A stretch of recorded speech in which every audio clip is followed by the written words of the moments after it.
Malá ukážka dnešného brúsenia. Mal som 4 nože, 2 ozaj velice staré, nekvalitné. Tento, to je taká falošná damašková oceľa. Klasika Lidl za body. Kuhn Rikon, velice dobrý nožík. Nožíky som sa snažil spraviť, aby mali väčšiu rezivosť. Vyskúšal som na brúske, zobrať trošku materiálu, odtiaľto z boku, lebo sú strašné hrubé.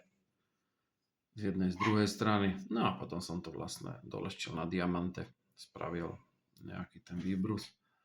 A nôž je ostrý, ale stačí s ním jemne ťuknúť a tá oceľ sa okamžite deformuje a to ostrie nevydrží. Tak som potom jemno ťuknutý ho musel opravovať. Malá ukážka. Nožík je krásne, ale nevydrží.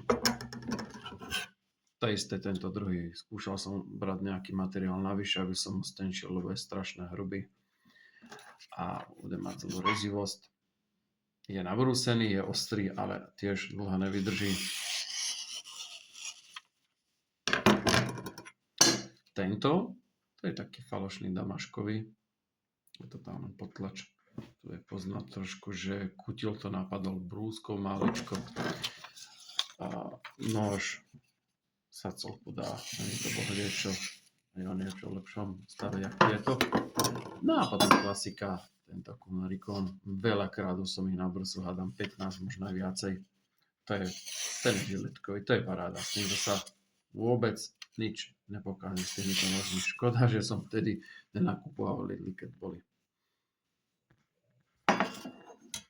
A aby sme zvýšili roztomilosť, máme psíka, čo tu chrápe.